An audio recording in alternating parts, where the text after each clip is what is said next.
Muy bien, pues buenas tardes. Vamos a comenzar con el primer seminario de este curso 2022-2023 aquí en la Escuela de Shiatsu del maestro Noda en Madrid.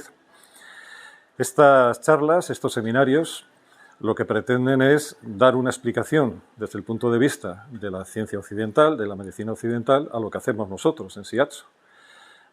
Muchas veces nos preguntan, tú cuando estás presionando un punto, cuando estás haciendo shiatsu, ¿qué estás haciendo? ¿Qué estás tocando? ¿Estás tocando nervios? ¿Estás tocando músculos? ¿Estás tocando qué tocas? ¿Y qué pasa cuando tú tocas eso? Yo soy médico, toda la vida la he pasado dedicado a la medicina de urgencias.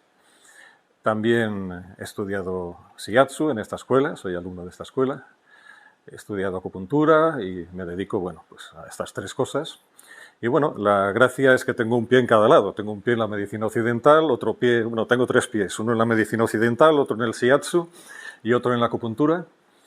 Y lo que se pretende con estos seminarios es explicar el shiatsu desde el punto de vista de la medicina, de la ciencia occidental, y sobre todo para que veamos que tiene pies, que tiene cabeza y que tiene fundamentos. Entonces, si alguien nos pregunta qué estamos haciendo, si alguien nos pregunta qué ocurre cuando nosotros presionamos un punto, pues que podamos contestar cosas que tengan sentido para un occidental.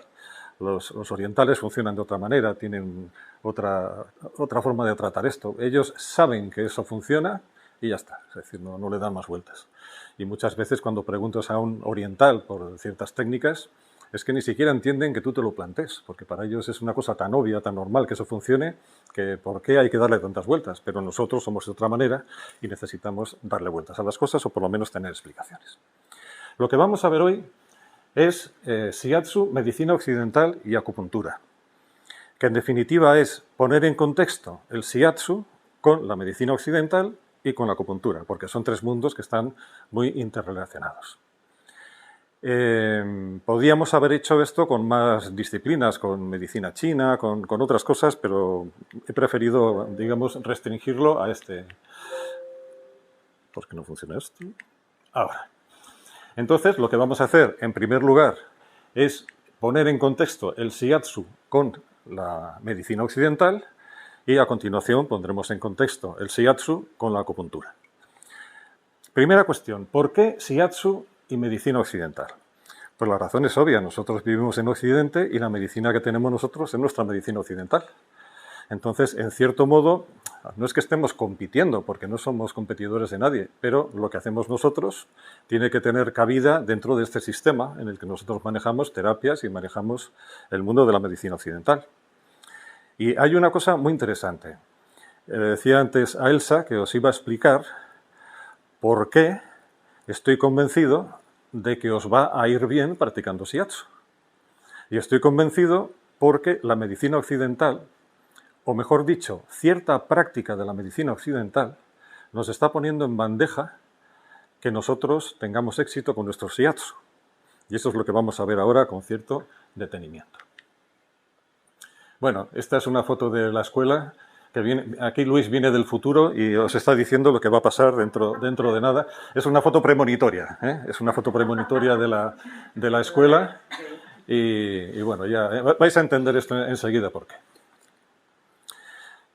Bueno, os contaba que yo soy médico y por lo tanto la evolución de la medicina en estos últimos 40 años la he vivido en carnes propias, es mi experiencia personal y experiencia profesional. Y también os decía que la medicina occidental nos está poniendo en bandeja el éxito del shiatsu. Y los protagonistas, los culpables de esto, son una silla y un embudo. Y vais a ver cómo es verdad. Que la silla y el embudo tienen la culpa de que nos vaya bien a nosotros. Cuando yo terminé los estudios de medicina, uno de mis primeros trabajos fue de médico en un sanatorio de tuberculosos. Era el sanatorio de Fuentebermeja, en Burgos, yo soy de Burgos.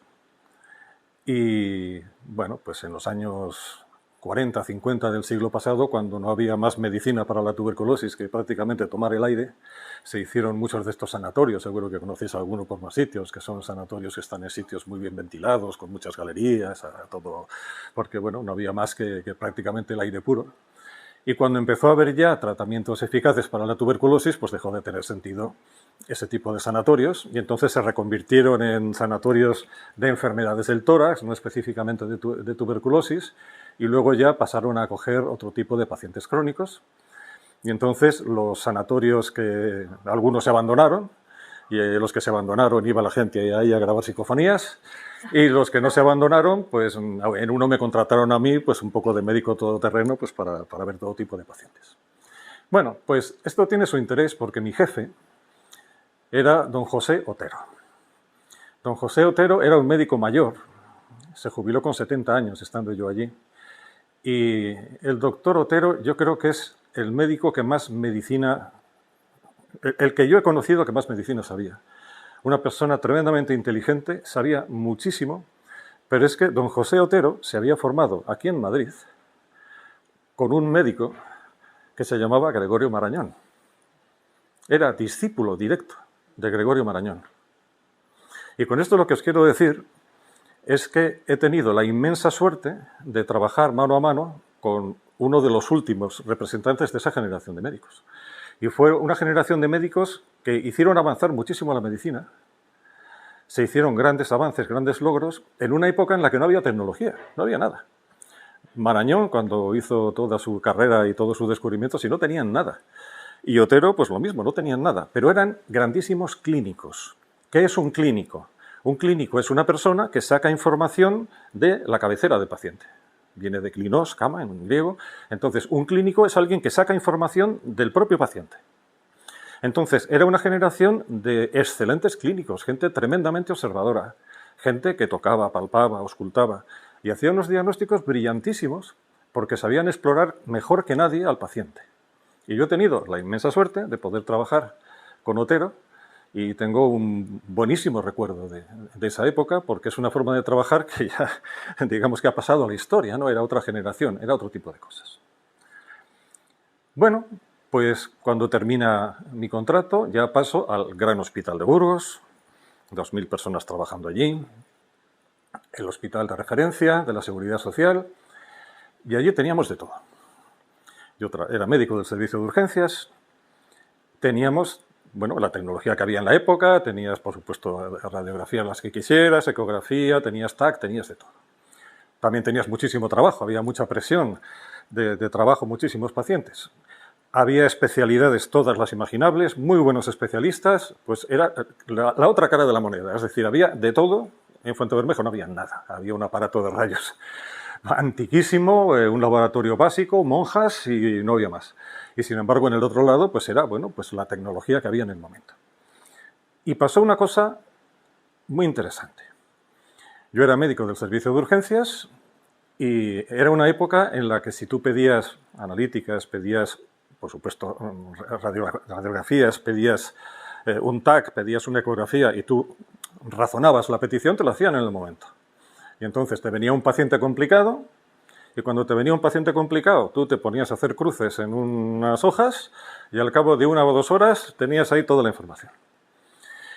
Y nos pasó una cosa a toda esta generación y es que teníamos o tenemos una tremenda confianza en la tecnología y tenemos una tremenda confianza en que la tecnología nos va a dar la respuesta y nos va a dar el diagnóstico y nos va a decir lo que tenemos que hacer con el paciente. ¿Y qué pasó? Pues que en vez de levantarnos de la silla para explorar al paciente y sacar la información del paciente, empezamos a dejar de levantarnos de la silla y a esperar que la tecnología nos diera la respuesta. Y ese es el grandísimo error que hemos cometido en la medicina en los últimos años, últimas décadas. Y vamos a ver por qué es un error. Y eso, vamos, quiero que entendáis una cosa. Yo no vengo aquí a hablar mal de la medicina. Vengo a hacer autocrítica, porque yo lo he hecho, autocrítica, sobre una manera de practicar la medicina. Y yo lo he hecho, es decir, yo confieso que yo he hecho eso. Confiar tanto en el TAC, confiar tanto en la radiografía, que decir, bueno, que cuando llegue todo empiezo a pensar y no dedicarte, como hacía Otero, a sacar información del paciente, ¿no? ¿Y qué ocurre? Pues que estos medios diagnósticos, estos métodos diagnósticos tienen sus limitaciones. Y hay cosas que sí que te las dicen, hay cosas que las diagnosticas, pero hay cosas que pasan desapercibidas. Y esta es la clave del asunto y es lo que vamos a comentar a continuación. Y luego otra cosa añadida. Esa confianza excesiva en la tecnología se ha acompañado de otra confianza excesiva en la farmacología. ¿Por qué? Porque también en esa época hubo grandes avances en fármacos. Salieron antibióticos nuevos. Y además antibióticos que ya no había que pincharlos, antes había que poner inyecciones en cuanto pasaba algo serio, porque parecía que las inyecciones eran más eficaces. Se desarrollaron antibióticos que los podías tomar por vía oral y eran tan eficaces o más. Antibióticos que no existían. Se desarrollaron nuevos analgésicos, nuevos antiinflamatorios, nuevos fármacos para tratar problemas ansiosos, problemas depresivos. Y entonces, de repente, pues también lo que ocurre es que tenemos una confianza exagerada, excesiva en el fármaco, porque tenemos la impresión de que el fármaco es lo que va a curar todos los males. A ver, los medios diagnósticos son para lo que son, están para lo que están, son maravillosos. Pero, igual que los fármacos, pero cuando tu visión de estas cosas no es la correcta, pues puedes cometer errores y esos son los que hemos cometido y los que estoy haciendo autocrítica en este momento. Y entonces, ¿qué pasaba? Pues que te venía el paciente y parece que todo se solucionaba con fármacos. Y entramos en un bucle que además es un bucle curioso, porque es un bucle en el que entramos los médicos y entraron los propios pacientes también. Porque tú ibas a la consulta de tu médico. Y si salías de la consulta de tu médico con una receta en la mano, tenías la sensación de que te han atendido, te han dado una solución. Si sales de la consulta del médico sin una receta, no te ha hecho ni caso. Y claro, se masifica la atención, cada vez hay menos tiempo. ¿Y cómo tienes que aprovechar el tiempo? Pues primero, pidiendo todas las pruebas diagnósticas que puedas, y ven dentro de un tiempo a buscar a estas, y mientras tanto, tómate esto. Y esto nos ha llevado a la silla y al embudo. Y la silla y el embudo significa que el médico no se levanta de la silla,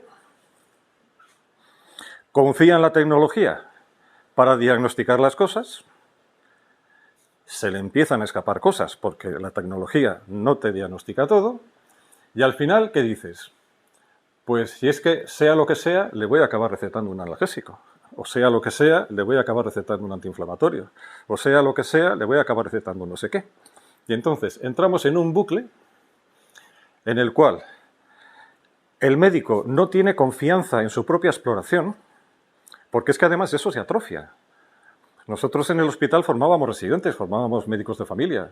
Y claro, si los médicos, digamos ya los históricos, los del hospital, los mayores, no nos levantábamos de la silla, pues ¿qué va a hacer el otro? Que aprende todas tus mañas, aprende toda tu forma de moverte, pues él cuando llega a su centro de salud, pues lo mismo, no se levanta de la silla. ¿Y qué hace? Pues pedir, y fármaco.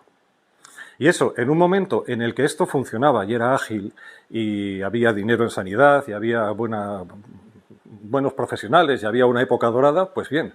Pero ahora resulta que nos cortan el grifo de las pruebas diagnósticas.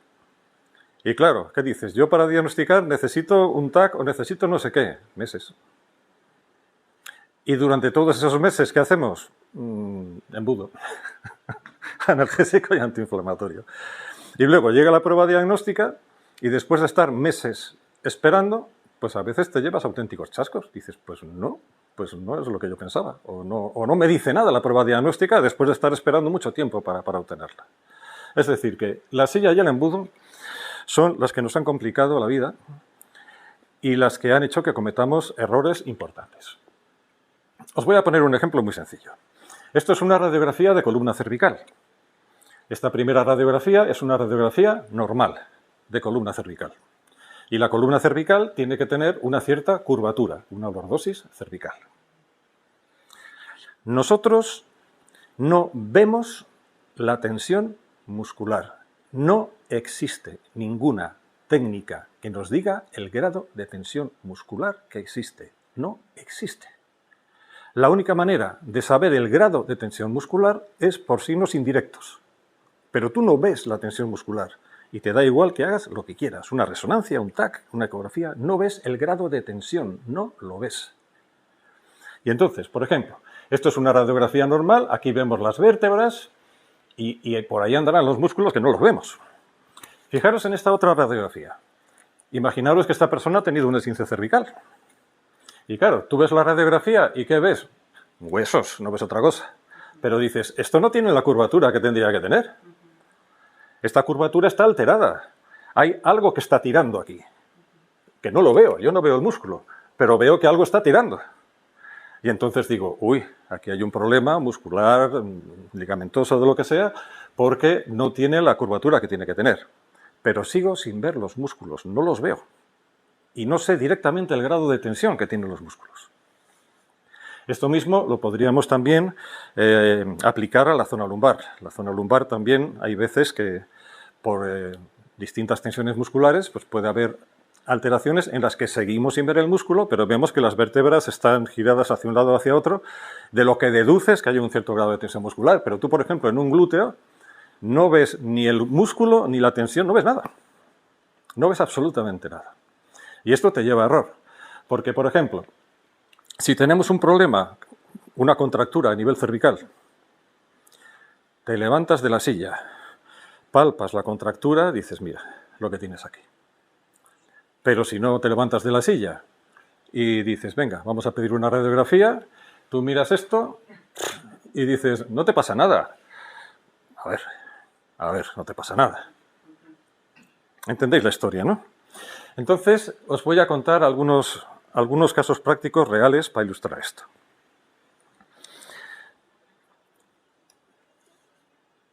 Por ejemplo, el caso de Teresa. Teresa es una paciente mía que vino a la consulta hace ya algunos años.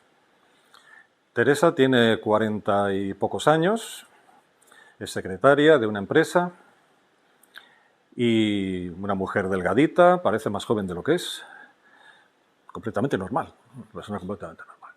Y entra un día en la consulta llorando, pero de verdad, llorando, literalmente. Y me cuenta que viene por un problema en el cuello. Y ha estado en su médico y su médico le ha dicho que, vamos, que eso no tiene solución de ninguna clase y que se va a quedar así para toda la vida. Bueno, también me cuenta que ha tenido 3 esguinces cervicales, tuvo 3 colisiones por alcance de esas en el coche, de eso que te dan por detrás, y que no había hecho caso a ninguna de las 3, pero bueno, parece que aquello se había pasado y llevaba ya un tiempo que tenía dolor en el cuello. Y entonces la conversación entre Teresa y su médico la podríamos plastificar y ponerla aquí, porque esa conversación se repite todos los días y es absolutamente típica, absolutamente expresiva. Va Teresa a su médico y le dice Teresa al médico, me duele el cuello. El médico no se levanta de la silla y dice, le vamos a hacer una radiografía de columna cervical. Al cabo de unos días llega la radiografía de columna cervical, la mira el médico y le dice el médico a Teresa, tiene usted artrosis. Yo no he visto esa radiografía, pero a ver, con 40 y tantos años, que puedes tener algún piquito de artrosis, que puedes tener algún pequeño pico de dolor, algún pequeño osteofito, puede ser, pero no sé, de eso que te chirría un poquito, decir, es artrosis. Tendría algún pequeño piquito, no lo discuto, lo podría tener. Bueno, algún pequeño piquito. Y entonces dice Teresa, ¿y por qué me duele el cuello? Y le dice el médico, le duele el cuello porque tiene artrosis. Siguiente pregunta, ¿la artrosis se cura? Respuesta, no, la artrosis no se cura. ¿Y entonces qué hago si me duele? Pues se toma usted un analgésico, un antiinflamatorio. ¿Y entonces me voy a quedar así para toda la vida? Sí, se va a quedar así para toda la vida. Esta conversación se repite todos los días. Y entonces hay una cosa peor todavía que no te encuentren nada. Y es que te encuentren algo. Porque en el momento que te encuentran algo ya tienen la culpa de todo. Y claro, en una radiografía simple tú ves un piquito de artrosis y no tienes más información que esa porque no has explorado ese cuello, no te has levantado, no sabes nada más y dices, ¿qué hay aquí que no es normal? El pico. Pues el pico ahora tiene la culpa de todo. Y al cabo de 3 meses vuelve otra vez Teresa a la consulta y le dice, mire, que es que me duele la cabeza. Y le dirá el médico, eso es de la artrosis. Dice, no, pero es que se me ha caído un geranio en la cabeza. Dice, no, pero es igual. El dolor es de la artrosis. Y ya tienes el cartel de que tienes artrosis y ya te has buscado la ruina. Bueno, pues ¿qué pasó? Pues a la camilla, vamos a la camilla, y en cuanto le empiezo a explorar un poquito, bueno, tenía unas contracturas cervicales brutales, ¿no? Pues consecuencia de 3 esguinces cervicales que había tenido y que no se habían resuelto, de su trabajo de secretaria, pues de todas estas cosas. Lo trabajamos con Shiatsu, se le pasó por completo y esa mujer, bueno, pues anda por ahí contando las maravillas del Shiatsu como una cosa pues que le ha salvado la vida, ¿no? ¿Y qué diferencia hay del Shiatsu? Que yo sea más listo, que yo sea más no sé qué. No, sencillamente que nosotros no tenemos más remedio que tocar. No tenemos más remedio que hacer lo que no están haciendo en cierta práctica de la medicina occidental. Y por eso os decía que el éxito del Shiatsu en este momento viene de 2 lados. De nuestras propias fortalezas, que las tenemos y muchas, y de las debilidades de otros. Porque la medicina occidental, hablando de problemas musculares, de problemas de aparato locomotor, nos está poniendo en bandeja nuestro éxito profesional porque estamos haciendo lo que no hacen ellos y que en realidad es la solución al problema. Porque todo lo que se traduzca en excesos de tensión muscular, en problemas de tensión muscular, en problemas de este tipo, van a pasar y siguen pasando desapercibidos para los que se fían solamente de la radiografía o de la resonancia o del TAC, que no ven nada. Y sin embargo nosotros, en cuanto vamos a la camilla, es que necesariamente tenemos que levantarnos de la silla, ir a la camilla y empezar a tocar, empezar a palpar. Entonces, el hecho de ser shiatsupractores hace que cubramos ese inmenso hueco que está dejando la medicina occidental. Y hoy en día todos sabemos que hay multitud de personas vagando por ahí de un lado para otro, que me han dado cita para hacerme una resonancia no sé qué día, me han dado no sé qué para no sé qué otro. Y mientras tanto, pues están que no saben realmente qué hacer. Y es que luego llega la resonancia o llega el no sé qué y no ve nada. Después de que has estado esperando no sé cuánto tiempo. Mira, os voy a contar una cosa. Yo este año he tenido mucho trabajo. Desde aquí a un año atrás, ¿no? Porque ya me dedico en exclusiva a mi consulta, ¿no?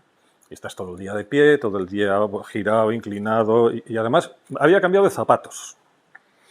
Total, que entre cambié de zapatos y todo el día, pues empecé a tener un dolor por aquí. Y una noche, pues de eso que a las 4 o las 5 de la mañana me despierto, pero con un dolor pues que venía de aquí, todo abajo hasta el pie. Una ciática. Esto es una ciática. Y durante un tiempo, pues yo estaba bien, estaba completamente normal. Durante el día no tenía ningún dolor, no tenía ninguna molestia, pero por la noche me despertaba a las 5 de la mañana con un dolor horroroso que me venía toda la pierna hasta el pie, que me tenía que levantar de la cama, ponerme a pasear por la casa, desesperado, me tomaba un ibuprofeno, no me hacía nada, me tomaba un paracetamol, no me hacía nada, y de eso que ya, pues yo me tocaba, me palpaba, y digo, pues, no sé, tiene que ser un piramidal, tiene que ser algo por aquí. Bueno, total que ya digo, bueno, quiero saber qué tengo, porque yo, claro, los médicos somos los peores enfermos del mundo, porque como sabemos más cosas que pueden pasar, ya estás pensando a ver si vas a tener no sé qué cosa rara. Y al final, bueno, pues resonancia magnética. Me hacen una resonancia magnética y cuando fui a por el resultado digo, ya verás tú, ahora 2 folios de resonancia magnética, por esos informes interminables que parece que estás ya para que te peguen un tiro, porque y al final resulta que no tienes gran cosa, pero bueno, empiezan a describir qué es aquí, qué es no sé qué. ¿Y cuál es mi sorpresa cuando abro el sobre? Y un párrafo así. Trocanteritis leve. Claro, yo miraba el nombre, miraba el sobre y digo, estos se han equivocado, estos me han dado el de otro. Es decir, estoy yo sin dormir y con un dolor de aquí a aquí y me dicen que no tengo nada. Y claro, llego a casa, pongo el CD en el ordenador, estuve mirando la resonancia, pues os podéis imaginar. No se veía absolutamente nada. Nada, de nada, de nada. Y ya fui donde una amiga para que me lo trabajara, me empezó a trabajar el glúteo medio, me empezó a trabajar el piramidal, no sé qué, curado. Se me pasó. Y lo que tenía era tensión muscular en el glúteo, pues de malas posturas, de estar colocado de formas raras. No se ve absolutamente nada en una resonancia magnética, nada. Y el radiólogo, pues por poner algo, pues puso trocanteritis leve, pues por decir, bueno, venga, trocanteritis grado 1, sin bursitis. Y yo que esperaba un informe así, de repente te dicen que no tienes nada. Entonces, claro, si yo soy un paciente normal y corriente, y yo voy a mi médico y le digo que es que no puedo dormir, que me tengo que levantar todas las noches a las 5 de la mañana, que estoy desesperado. Me hacen esperar 8 meses para que me hagan la resonancia, o un año, y al cabo de un año veo eso y me dicen que no tengo nada, y a ver. ¿Y entonces qué pasa? ¿Que no quiero trabajar, o que soy un vago, o que me lo estoy inventando, o que estoy de los nervios? Ya parece como que dices, bueno, es que a lo mejor hasta ni me creen que me duele. ¿Por qué? Porque esas técnicas diagnósticas, la tensión muscular no la detectan. No la detectan. Y sin embargo, nuestras manos a la primera la detectan. Esa es nuestra gran baza. Hace unos meses, una compañera mía, también de emergencias, me dijo que si podía ver a su madre, que le iban a operar de una hernia de disco. Y entonces había unos que decían que le iban a operar y otros que decían que no. Y como yo me dedico a cosas muy raras y tal, a ver si yo desempataba. Bueno, y me la trae un día a la consulta, me traen ahí todos los informes y nada, la señora pues tiene un dolor en el lado derecho que le llega hasta el pie y tal, que le incapacita mucho. Me enseñan la resonancia magnética y la resonancia magnética dice que tiene una pequeña hernia de disco, sin más. La había visto el médico de atención, bueno, su hija, el médico de atención primaria, las urgencias del hospital, la unidad del dolor, un neurocirujano de la Seguridad Social que decía que no la operaba, y un neurocirujano de la privada que decía que sí que la operaba. Y entonces, como no saben qué hacer, venían a desempatar. Y claro, yo veo el informe y le digo a la hija, aquí pone que tiene una pequeña hernia, pero no pone que esté comprimiendo ninguna red nerviosa. A ver, hernias podemos tener todos, pero no está comprimiendo nada. Dice, no, eso es verdad. Digo, entonces, ¿la van a operar de qué? ¿De qué? Dice, no sé. Bueno, a la camilla. Vamos a la camilla, empiezo a trabajarle la zona lumbar, le molesta aquí, le duele, no sé qué, nada. Llego al piramidal, ¡ay! Un piramidal. No sé si conocéis el problema del piramidal, que es un musculito que hay aquí en el glúteo, entre el trocánter y el sacro, y el problema es que el nervio ciático pasa pegado al piramidal. Entonces, si el piramidal se acorta, por alguna razón, comprime el ciático y tienes todos los síntomas de una ciática exactamente igual, pero no es por un problema que tengas de una hernia de disco, sino simplemente por compresión a nivel del glúteo. Y me dice la hija, ¿te puedes creer que la ha visto? Bueno, no dijo ella. El de cabecera, el del hospital, el de urgencias, el neurocirujano, y eres el primero que la toca. Pues ya le van a operar. Ya le van a operar. Es que nos lo están poniendo muy fácil. Nos lo están poniendo tremendamente fácil. Y bueno, pues casos de estos, pues os puedo contar, el del Cristo de la faldita. Ese es bueno. El Cristo de la faldita. En la provincia de Burgos hay un pueblo que se llama Sotillo de la Ribera. Y en Sotillo de la Ribera pues tienen una iglesia y tienen un Cristo, una talla en madera, que lleva una faldita. Eso se habéis visto alguno que lleva así una faldita. Y es una talla del siglo no sé cuántos. Y entonces resulta que deciden que hay que adecentar el Cristo ese porque nunca le habían quitado la faldita. Y no sé, pues restaurarlo un poco. Y entonces van allí y le quitan la faldita, cosa que no se había hecho nunca, y esto salió en todos los noticiarios en todo el mundo. Y de repente, cuando le quitan la faldita al Cristo, tenía premio. Y es que alguien le había metido literalmente en el trasero unos papeles. Y unos papeles escritos en castellano antiguo, en los que decían cómo había sido la cosecha, quiénes eran los toreros que habían ido, quién era el papa, quién era el obispo, quién gobernaba, quién no sé qué. Era como una especie de cápsula del tiempo que habían hecho en castellano antiguo y se lo habían metido en el trasero al Cristo de la faldita, pero como llevaba con la faldita desde aquella época, nadie lo había visto nunca. Y entonces, claro, eso estaba en castellano antiguo y no lo entendían bien. Y entonces dicen, bueno, ¿quién puede haber que sepa de castellano antiguo? Y dijeron, Efrén, que era uno del pueblo que había estudiado historias. Bueno, pues que venga Efrén. Y entonces llamaron a Efrén y yo había tratado a familiares de Efrén. Y me dice, oye, que Efrén quiere hablar contigo, que tiene un problema. Bueno, pues que venga Efrén. Viene un día Efrén a mi consulta y bueno, pues qué le pasa, no sé qué, y me dice Efrén, que me duele el ojo. Bueno, pues nada, señálese. Había estado en la Barraquer, había estado en Oviedo, había estado en los mejores oftalmólogos de España. Y todos le habían dicho que no pasaba nada, que el ojo estaba perfecto. Pero a él le dolía el ojo. Entonces, claro, cuando la gente ya no sabe dónde ir, pues se viene a verme. Y digo, bueno, pues ahora pues lo tenemos complicado, ¿no? Entonces digo, bueno, pues un problema oftalmológico no va a ser, porque ya le han visto estos. Y dices, bueno, pues a ver si va a ser una migraña, si va a ser una jaqueca. Y cuando le duele el ojo, le duele no sé qué. No. Y cuando le duele el ojo, tiene náuseas, vómitos. No. Y cuando le duele el ojo, ¿ve usted no sé qué? No. No le pasaba nada. Y cuando le duele el ojo, ¿le duele el cuello? No, no me duele el cuello. Y cuando... Nada, de nada, de nada, de nada. Y yo, de eso que ya iba a decir, pues mire usted, no sé, no puedo ayudarle, no sé qué le pasa. Y me dice el bueno de Fren, dice, cuando me duele el ojo, me duele el hombro. Entonces ya de eso que dices, ahora ya sí que lo hemos hecho. Pero ya me picó. Digo, a ver, ¿y qué es el hombro? Señales el hombro. Hacia aquí. Bueno, y entonces pensé, pues a ver si lo que va a tener es algo que viene desde aquí, hasta el ojo, ¿no? A ver si hay alguna conexión por ahí. Y le digo a Efraín, ¿y le duele el cuello? Dice que no, me duele el cuello. ¿Vale? Bueno. Y entonces le duele el ojo y le duele el hombro, pero no le duele el cuello. Que no, el tío ya se enfadaba, que no me duele el cuello. Bueno, nada, a la camilla. Vamos a la camilla y nada, le empiezo a explorar. Y bueno, pues sí, el elevador de la escápula lo tenía así tocado, esta zona de aquí. Y cuando le toco el cuello, vamos, el cuello, pero como esa puerta. Digo, ahora como le pregunto otra vez si le duele el cuello, que se me va a enfadar. Porque además, que me duele el cuello, que no, que ya le he dicho que no, me duele el cuello. Bueno. Y entonces le digo, ¿alguna vez anteriormente ha podido, a lo mejor, quizás, tener algún problema con el cuello? Dice, sí, tuve un accidente de tráfico, me dolió mucho el cuello, pero luego ya se me pasó y ya no me duele.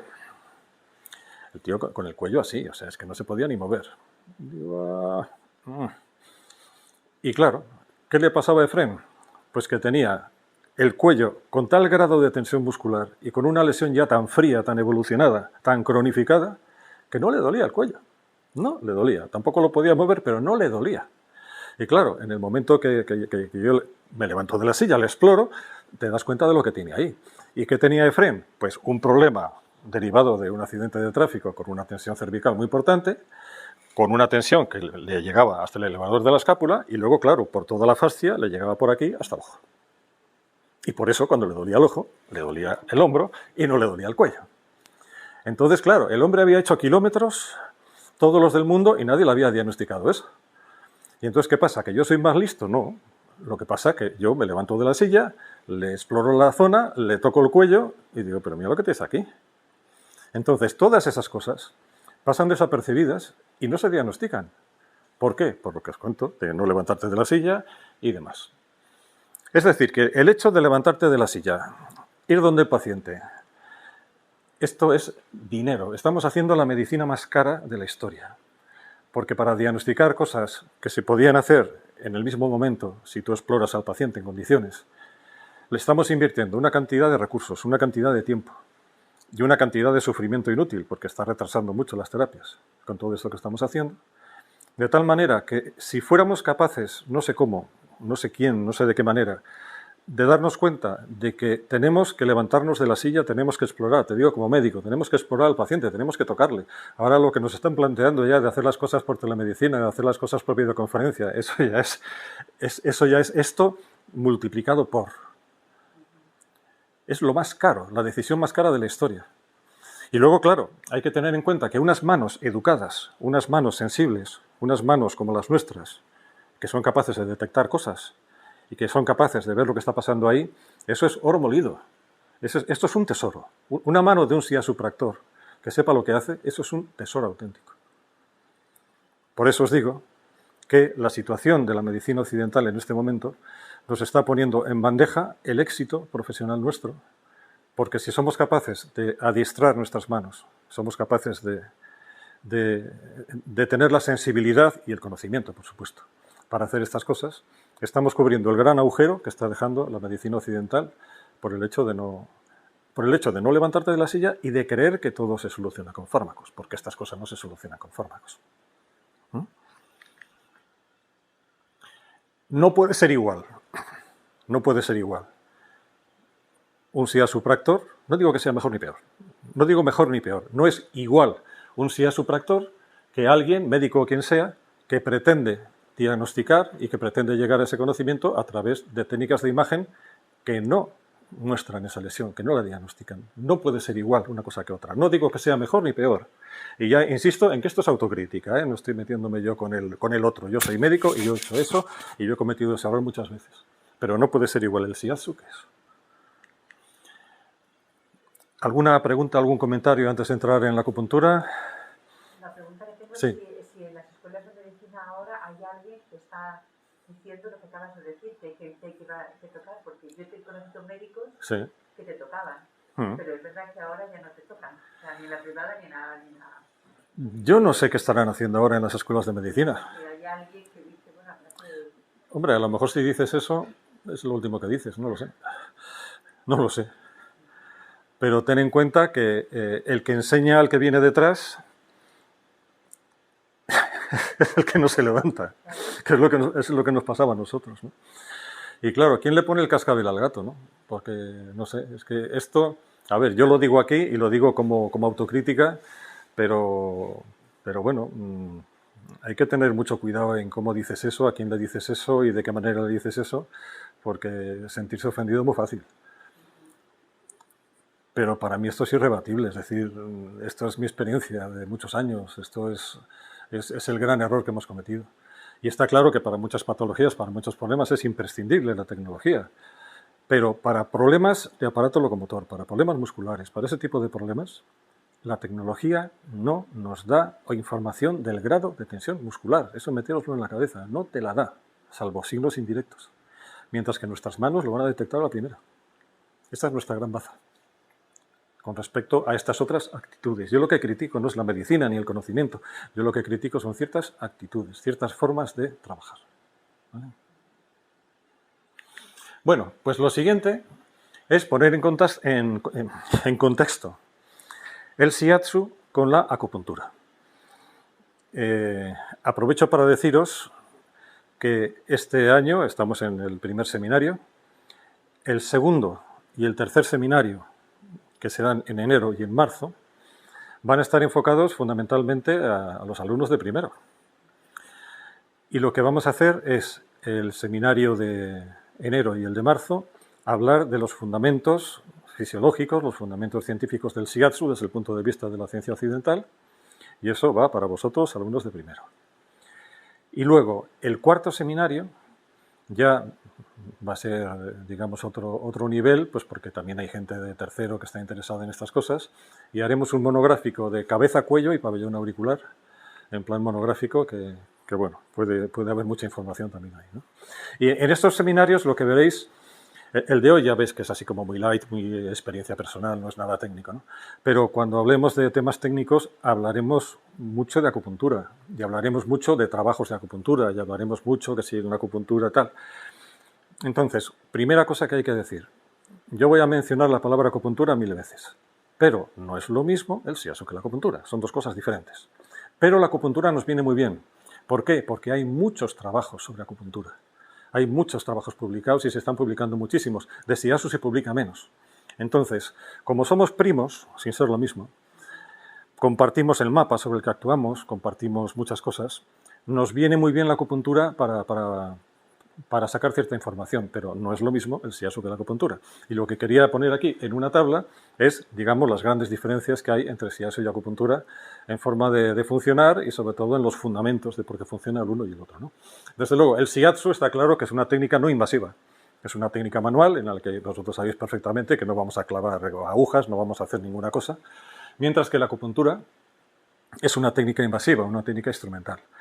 Esto tiene mucha tela, tiene muchas repercusiones, porque tened en cuenta que al ser una técnica no invasiva, no vamos a tener problemas, digamos, de tipo legal. El problema viene cuando ya empiezas a sacar agujas, a sacar cosas, ahí ya pueden ponerte pegas de que si tienes que ser personal sanitario, si tienes que ser no sé qué, pero nosotros no tenemos ningún conflicto en ese sentido, porque al ser una técnica no invasiva, la podemos hacer con toda la tranquilidad. La palabra iatrogenia, no sé si la conocéis, iatrogenia es el daño que podemos producir con la propia técnica. Daño en el sentido de lesión, no de producir una lesión con la propia técnica, ¿no? La acupuntura tiene mayor riesgo de iatrogenia. Es decir, cuando tú estás clavando agujas, puedes liarla y puedes tener lesiones, bueno, de cierta importancia. Pues, por ejemplo, que perfores un pulmón, que hagas un neumotórax, o, en fin, cosas de ese tipo, porque, claro, estás clavando agujas en sitios, o que provoques un hematoma más o menos voluminoso si pinchas en ciertos sitios, en un paciente anticoagulado. Bueno, con acupuntura puedes liarla si no lo haces bien. Sin embargo, la probabilidad de hacer daño, a ver, no daño de que me estás haciendo daño, que no es eso, daño en cuanto a lesión, en cuanto a hacer daño con el shiatsu, desde luego el riesgo es mínimo. Desde luego a mí no me consta que nadie haya hecho ninguna barbaridad practicando shiatsu. Es decir, que en ese sentido es una técnica perfectamente segura. Y claro, a la hora de plantearle a un potencial cliente, pues te hago acupuntura o te hago shiatsu, shiatsu te van a decir casi todo el mundo, porque eso de que te den el masajito, que te hagan eso, casi todo el mundo te va a decir que sí. Mientras que cuando estás con la aguja en la mano, eso ya es otra historia. Entonces es una técnica infinitamente más amable, infinitamente más fácil de aceptar por parte del cliente que la propia acupuntura. Pongo aquí valoración y terapia simultáneos. Vamos a ver. Vosotros estudiaréis aquí en la escuela, y eso os lo van a enseñar muy bien, que lo primero que hacemos es hacer una valoración del estado de esa persona y saber si tiene algún tipo de desequilibrio, hacer una serie de catas, alguna serie de comprobaciones para ver qué le está ocurriendo. Entonces, eso, por supuesto, es algo que hacemos, digamos, previo a empezar a trabajar. Pero cuando estás trabajando, cuando estás con los dedos, con las manos sobre el paciente, estás percibiendo en tiempo real la respuesta.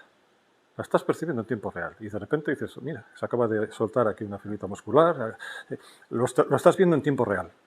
Y eso te permite modular el trabajo que estás haciendo pues con toda la efectividad y todas las garantías. Mientras que con la acupuntura eso no se puede hacer así. En la acupuntura, una vez que tú pones las agujas, hay una forma de valorar el estado energético del paciente que es a través del pulso. Podrías comprobar por pulso si el pulso se modifica, que es una técnica bastante sutil, bastante complicada.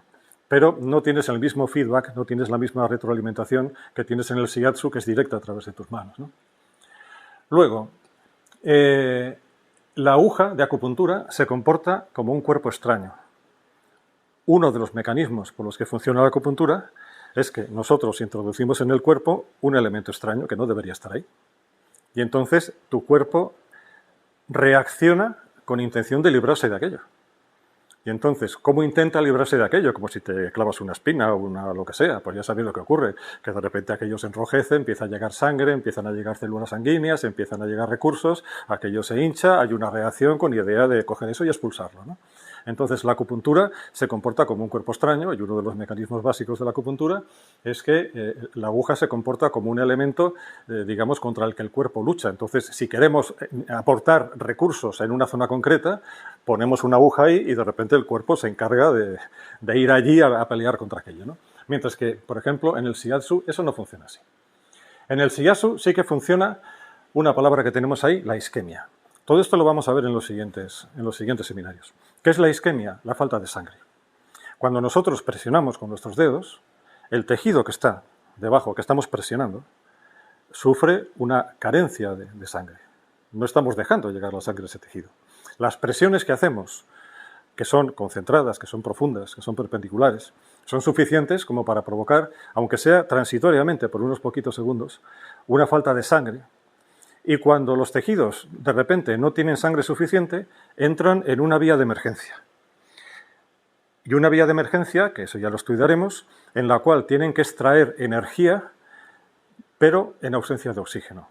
No os preocupéis por esto ahora, lo veremos, pero uno de los mecanismos fundamentales por los que funciona el shiatsu es porque nosotros provocamos un estrés celular, provocamos que de repente se corte el grifo del suministro sanguíneo y todos nuestros tejidos y todo nuestro cuerpo tiene, digamos, un modo supervivencia.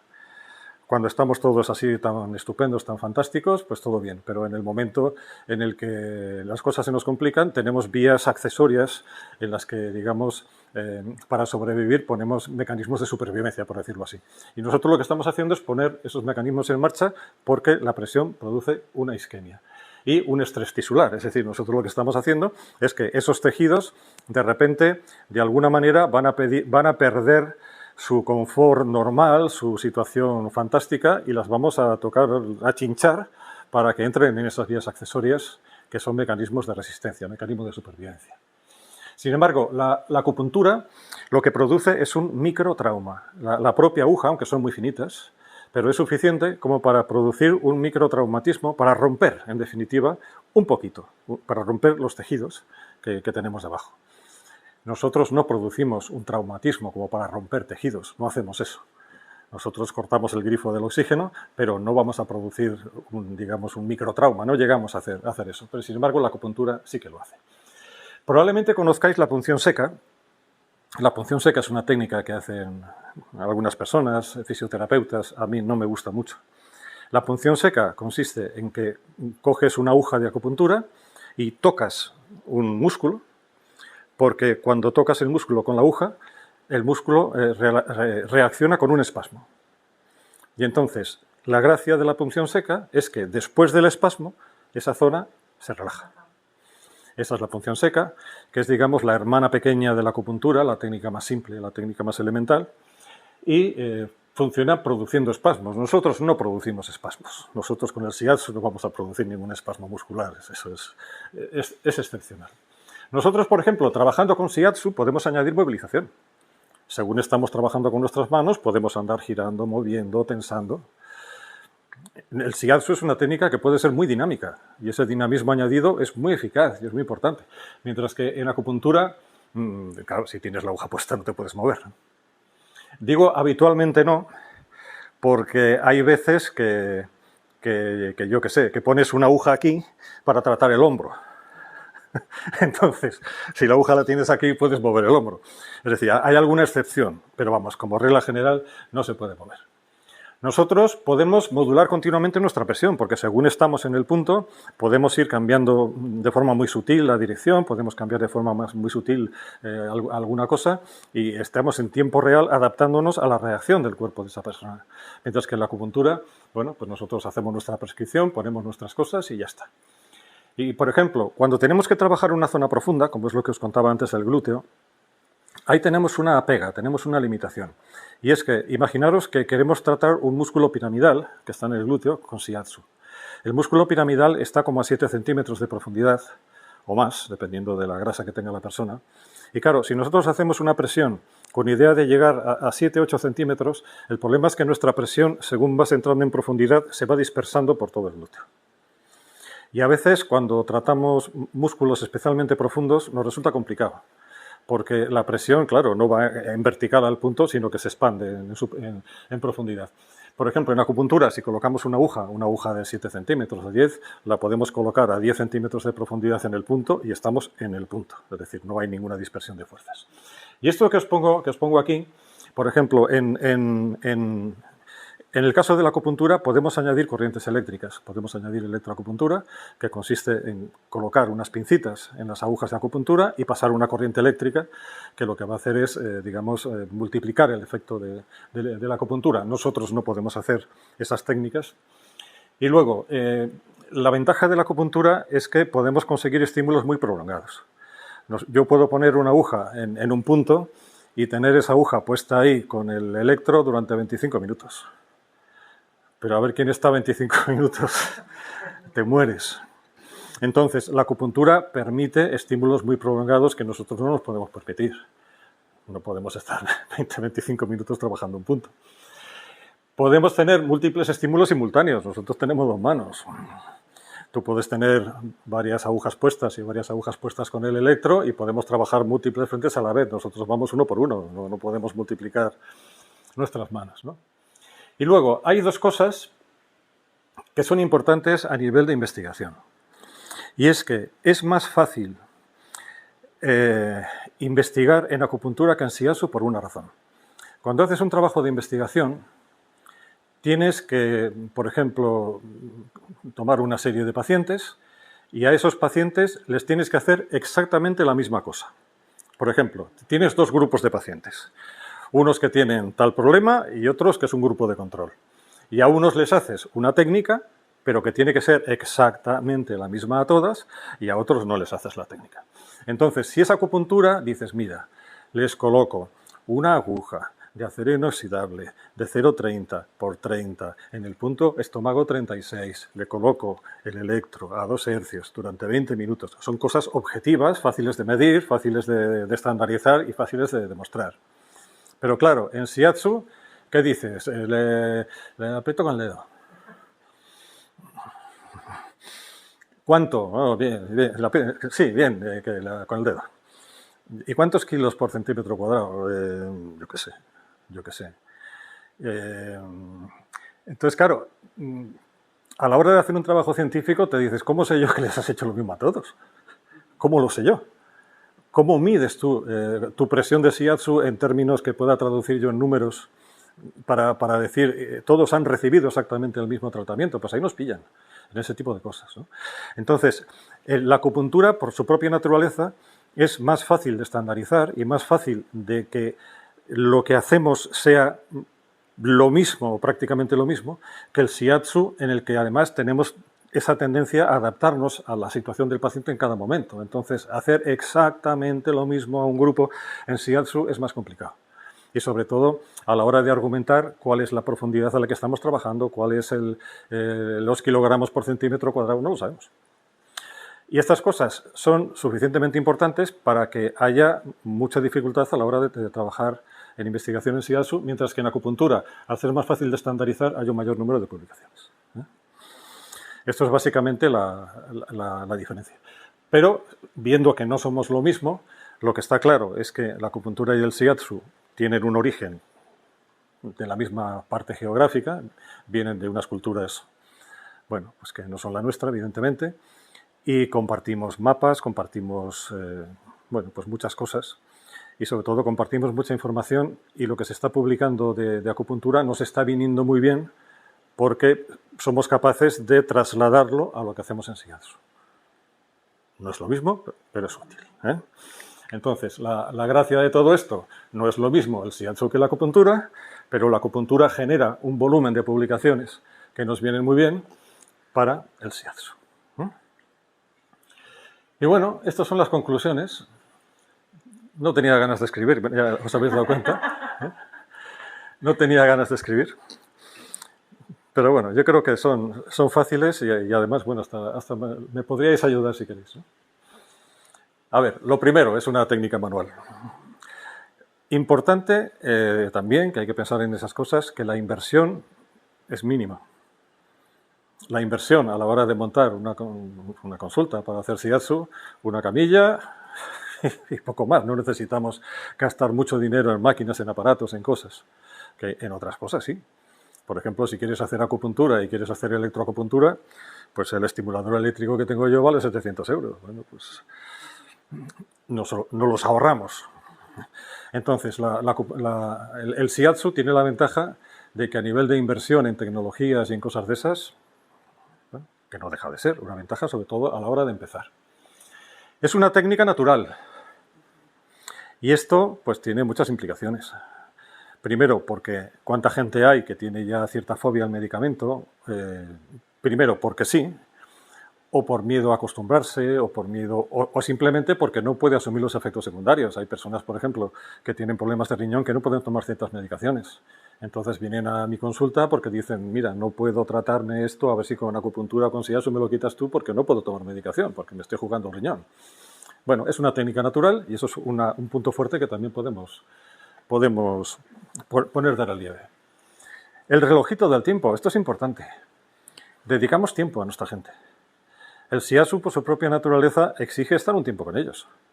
Y se generan luego unas relaciones con los pacientes que no tienes en otros ámbitos. Y el hecho de que a una persona, simplemente que la escuches, que te preocupes por ella, que le preguntes qué tal estás, qué ha pasado desde el último día que estuvimos, que no sé qué, que tengas ese tipo de relación, eso no es ninguna tontería. Y menos todavía desde el COVID. tenemos otra cosa que no he mencionado, y es que se publicó un trabajo en pleno COVID en el que decía que los pacientes estaban yendo, decía ese trabajo, a los fisioterapeutas para que les toquen, por necesidad de contacto humano, porque todo era el astronauta contándomelo a mí, ¿no? Y que parece que no nos podemos tocar, parece que el otro es un enemigo. Entonces había gente que necesitaba, entendedme, que le toquen, es decir, que haya un contacto humano mínimo. Bueno, pues eso nosotros lo proporcionamos, lo tenemos. Lo de la diana. A ver, se me ocurre una frase que la vais a oír muchas veces, y es que no tenemos que perseguir el dolor. Eso os lo van a repetir 1.000.000 de veces. Es un error, lo mires como lo mires, perseguir el dolor. Tenemos que tener una visión bastante más amplia, si no nos pasaría como al Cristo de la faldita, al amigo Efrén. Pues me duele el ojo, al oftalmólogo. Ya está. Y si el oftalmólogo te dice que estás bien, no tienes nada. Pero hay que ver más allá de todo eso, ¿no? Entonces, nosotros lo que tenemos que hacer es ir al origen del problema, ir a la raíz del problema, que es lo más complicado y lo más bonito también de investigar. Pero no tenemos que conformarnos con un tratamiento sintomático superficial, sino que tenemos que ir a realmente qué es lo que está causando el problema del paciente y, a ser posible, pues intervenir en esos factores que lo están causando. Y si es necesario y es posible, pues convencer a nuestro cliente de que a lo mejor tiene que cambiar de hábitos de vida, a lo mejor tiene que cambiar de algunas cosas, que eso es lo más complicado de conseguir. El equilibrio es la clave de nuestro trabajo. Nosotros lo que tenemos que buscar es un nuevo equilibrio. El cliente va a venir con su equilibrio, con el suyo. Y si el cliente viene así, esto para él es un equilibrio. Es un equilibrio, porque así es como, digamos, está menos mal. Está compensando, pero lo que tenemos que hacer es llevarle a un equilibrio real. ¿Cuántas veces una persona tiene un problema, dice, me duele la pierna derecha? Y cuando lo examinas un poco, dices, pero si el problema lo tienes en la izquierda. Y precisamente porque estás protegiendo la izquierda, estás sobrecargando la derecha, y al final vienes porque te duele la derecha. Pero si tú no arreglas el origen del problema, nosotros tenemos que tener esa vocación holística, esa vocación de considerar el problema en toda su magnitud. Desde el punto de vista energético, que es el otro problema, o el otro icono que tenemos ahí, desde el punto de vista energético podemos hacer muchas cosas. Esto lo iremos viendo también en los seminarios a partir de enero. Pero no solamente se trata de una terapia física para tratar el dolor o para tratar problemas musculares, sino que podemos trabajar sobre el equilibrio energético, sobre el equilibrio por exceso o por defecto de vísceras, de órganos, de muchas cosas. Por supuesto, a nivel emocional también podemos hacer mucho trabajo, ¿no? El cerdito del ahorro. El shiatsu es barato. Por mucho que le cobres al paciente, el shiatsu es barato. Y si no, que se vaya al otro lado. Es decir, si el shiatsu es caro, vete al que no se levanta de la silla, que te va a tener 8 meses esperando con un paracetamol, para que luego llegue la prueba y te digan que no te encuentran nada. Eso sí que es caro. Y eso es caro en todo, en dinero, en recursos, en paciencia, en sufrimiento del paciente, en todo. Eso es lo más caro del mundo. Mientras que un paciente o un cliente que viene a nuestra consulta y nosotros en tiempo real le estamos valorando su problema y le estamos interviniendo sobre su problema, que se lo estamos aliviando, eso es el dinero mejor gastado del mundo. Y claro, como aciertes con un paciente, le tienes ya para toda la vida. Y además que el paciente, esto es como todo, como en las peluquerías, como todo. Yo quiero que me vea fulano. Es decir, que las manos son las manos de cada uno. Es decir, que luego ya va a pedir esas manos, ¿no? Esto está estandarizado. Tenéis textos en la escuela para aburrir. Más de los que vais a leer en toda vuestra carrera. El maestro Noda lleva publicando libros, ni se sabe. Está cambiando cosas porque también nuestro mundo cambia y también nuestros problemas cambian. Y no son iguales los libros que estudiaba yo los que estáis estudiando ahora vosotros. Pero desde luego tenéis un soporte documental, un soporte bibliográfico en el que podéis estudiar shiatsu con un material que tiene la escuela, que esto no lo tiene nadie. Las láminas que os van a dar, todo eso, el material gráfico que tiene la escuela y los libros que tiene la escuela, difícilmente lo vais a encontrar por ahí. Y desde luego son textos en los que te das cuenta de que hay mucha experiencia detrás Sobre todo hay algunos textos del maestro Noda que te está contando todo. El maestro Noda es una persona tremendamente generosa compartiendo conocimiento. Me da igual que lo oiga o que no lo oiga, pero es cierto. Es decir, no es de los que se guardan las cosas. Onoda es de los que comparten lo que saben, es de los que te cuentan y coge lo que puedas, ¿no?, de lo que te estoy contando. Salís con un título reconocido por Japón y bueno, pues con una escuela que tiene una trayectoria de muchos años y que bueno, pues que luego la gente... A ver, vamos presumiendo por ahí de que es que yo he estudiado con el maestro Noda, ¿no? Vamos presumiendo. Pero tened en cuenta una cosa, sobre todo los que ya estáis en tercero. Llega un momento en el que está muy bien, ¿no?, eso de presumir de que yo he estudiado con el maestro Noda, pero ahora te toca a ti. Y ahora te toca a ti estar a la altura. Y ahora no es decir, es que yo he estado con el maestro Noda. Decir, a ver, venga, vamos a la camilla. Entonces, llega un punto en el que ya dejas de ser niño, dejas de ser pequeñito para ser ya un profesional formado y tienes que dar la talla, tienes que cumplir con tu trabajo, ¿no? La probeta con las burbujitas. Bueno, pues ese es mi trabajo aquí en la escuela. Es decir, explicaros, hasta donde yo llegue, cuáles son los mecanismos y cuáles son los procedimientos, cuáles son las vías neurológicas, cuál es todo el trasfondo que se puede explicar en forma de neurología, de bioquímica, de lo que sea, que explica cómo funciona el shiatsu. Eso me encargo yo por ahora y eso es lo que vamos a hacer en los próximos seminarios, pero que tampoco creáis que eso lo tiene todo el mundo. Vínculos.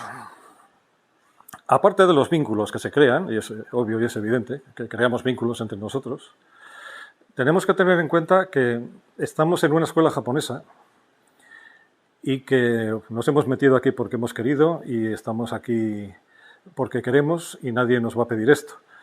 Pero el espíritu oriental,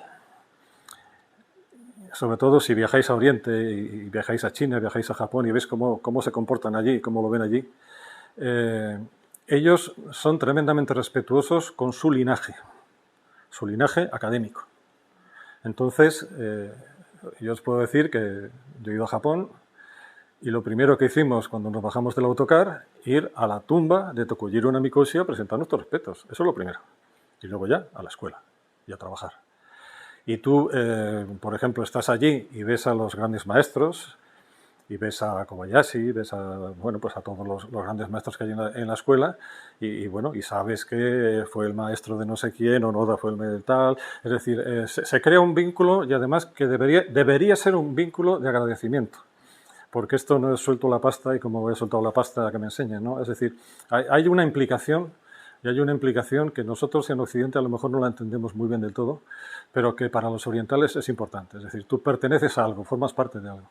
Y eso también lo que quiere decir que formas parte de algo importante, pero que también tú deberías corresponder de alguna manera con eso. Es decir, no es que a mí me han dado y ahora coge y me voy, sino que yo, por ejemplo, me siento de alguna manera obligado a compartir con vosotros cosas, porque no me puedo guardar, no me puedo callar cosas que me han venido porque otros me han enseñado.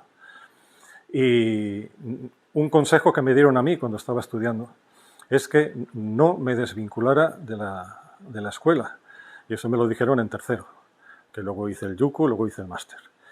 Pero no es bueno desvincularte de la escuela, pero por una razón, y es que todo sigue moviéndose, todo sigue cambiando.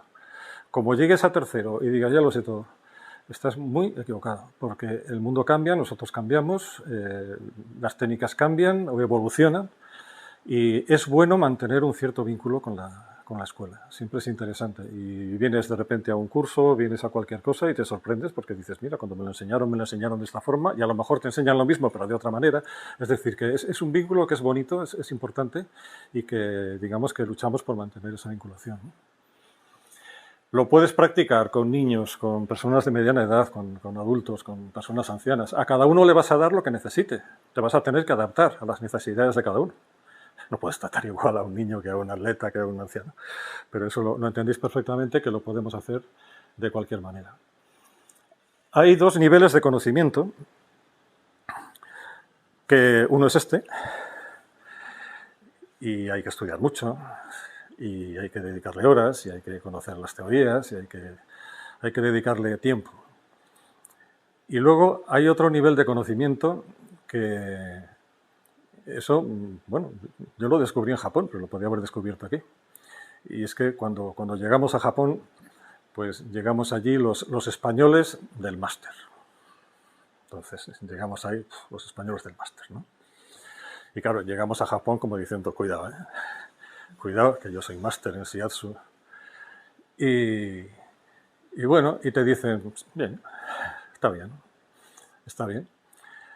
Está bien, pero la palabra clave, la clave de todo esto, es kokoro.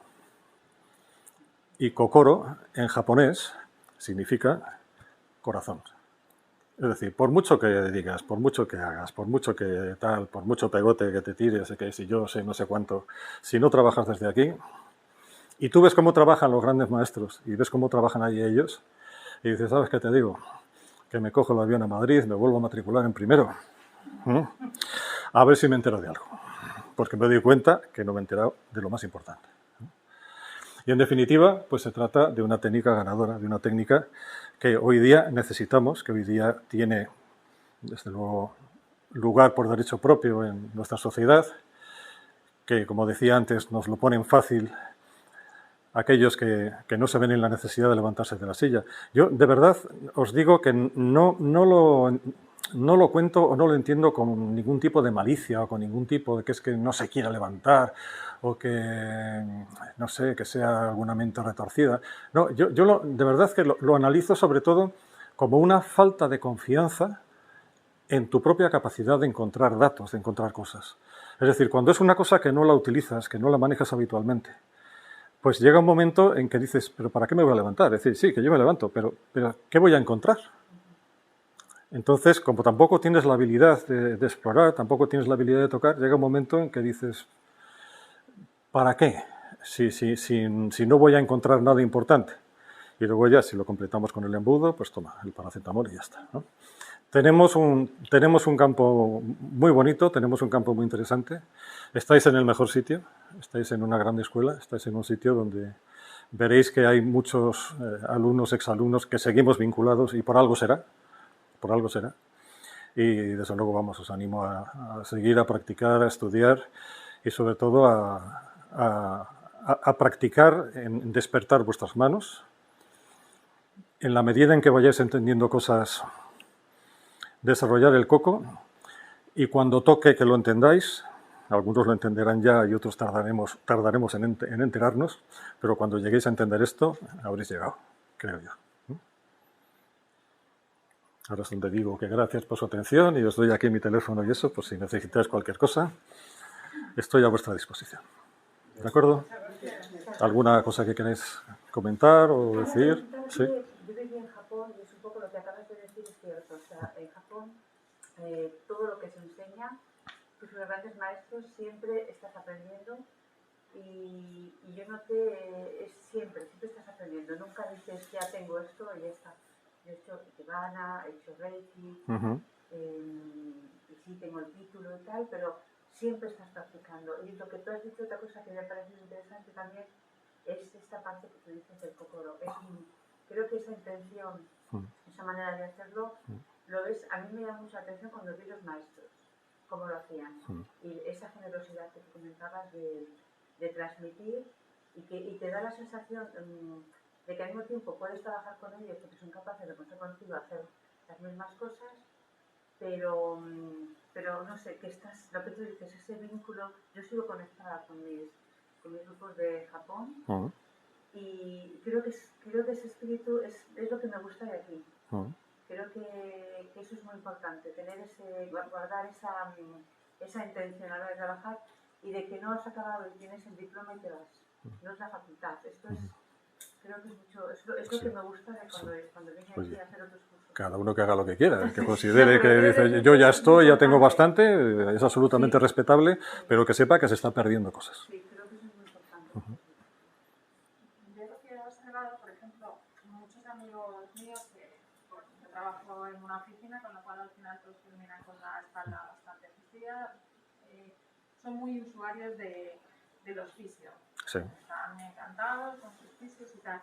Y lo que sí que he observado, por ejemplo, que muchos de ellos ya les hacen punción seca, pero nunca les dicen ni shiatsu ni acupuntura. Ellos, muchos fisios sí que sean, pero no hacen otra práctica, porque para ellos, claro, la punción seca es rápida el resultado. Entonces ellos lo que buscan siempre es la rapidez, lo que es la sociedad de ahora mismo. Sí, sí. Entonces, digo, podrían un poco estos profesionales también un poco abrir un poco más la mano a este tipo de terapias, no solamente lo que es punción seca, que ya cada vez más fisios trabajan la punción seca. O sea, ha habido una evolución en cuestión de 5 años que yo me quedo sorprendidísima. Y sin embargo las otras técnicas no las trabajan tanto. Sorprende mucho. Si me permitís un consejo de perro viejo, porque soy viejo y soy perro, las dos cosas, aprended muy bien una cosa. A mí la gente que me horroriza es los que hacen 23 técnicas. Lo que te están diciendo es a qué han dedicado los últimos fines de semana. En este mundo que hay que competir, la competencia pues es feroz, sobre todo en este tipo de técnicas, hay que ser muy bueno en algo. Muy bueno en algo. Y el que hace no sé qué, un año de shiatsu, otro de no sé qué, luego 50 horas de acupuntura, luego no sé qué, va listo. Va listo. Buscar, picar, mirar todo lo que tenéis alrededor, buscar cuál es la técnica que a vosotros os resuena más, cuál es la que os parece que es la vuestra, con las que os sentís cómodos, os sentís identificados, y meteros hasta el fondo en esa técnica. Como queréis hacer 5 técnicas, 4 técnicas, 8 técnicas, no vais a hacer bien ninguna. Es un consejo que os doy si os sirve de algo. Donde sea, aquí o en otro sitio, pero meteros hasta el fondo. Con todo el entusiasmo de que seáis capaces. Pero incluso el perfil de gente que va, ¿hay un perfil más característico o realmente hay de todo? Es un poco quién es más receptivo a lo mejor al shiatsu. De todo, de todo. En mi consulta, la población mayoritaria es mujeres entre 50 y 60 años. Es el grupo de edad, digamos, más frecuente. Mujeres de 50 y tantos años. Pero tengo desde niños pequeños hasta gente muy mayor y bueno, pues realmente de todo. Desde problemas deportivos a gente que viene por problemas energéticos, hasta gente que viene con una esclerosis múltiple o que viene con problemas muy serios. Y bueno, lo que hay que ser es honesto a la hora de crear expectativas. Es decir, yo siempre lo que intento es hacerles saber o hacerles ver si creo que les puedo ayudar y en qué sentido les puedo ayudar. Y lo que no hay que hacer nunca jamás es crear falsas expectativas, ni muchísimo menos ya, por supuesto, engañar a nadie. Pero cuando os llegue un cliente, yo creo que es importante que si no somos capaces de ayudarle, decirle que no.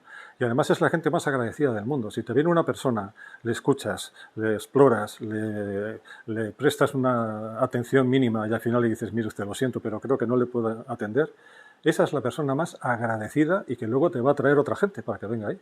Porque dice, bueno, este es un tipo honrado, por lo menos. No te va a sacar la pasta de cualquier manera. Entonces, primero, tenemos, sobre todo cuando empezamos, seguro que somos buenos haciendo algo, seguro. Y seguro que hay cosas que nos resultan demasiado complicadas.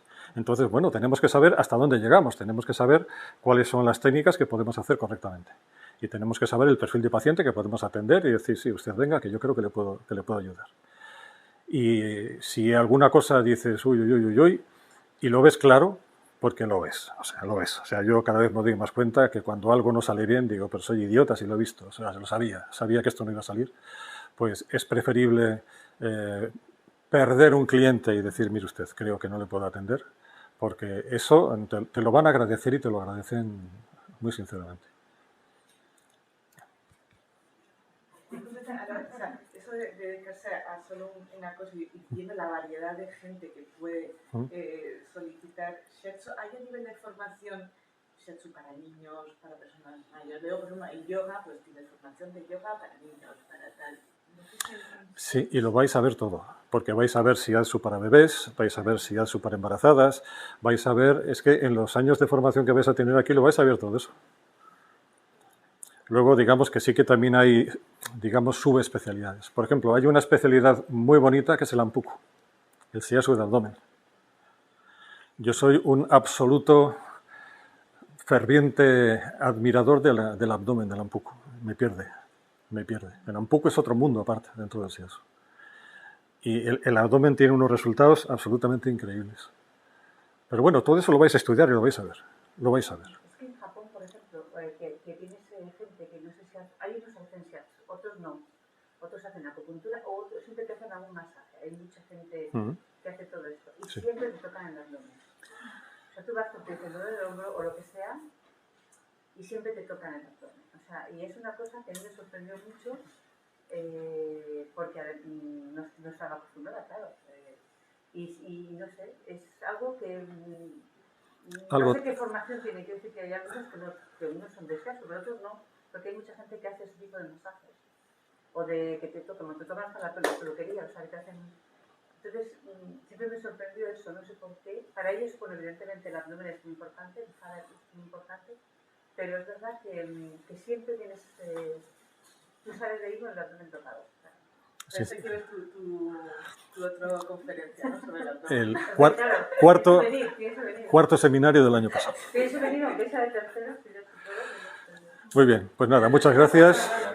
Y nos vemos, si queréis, en enero, el día 18. ¿De acuerdo?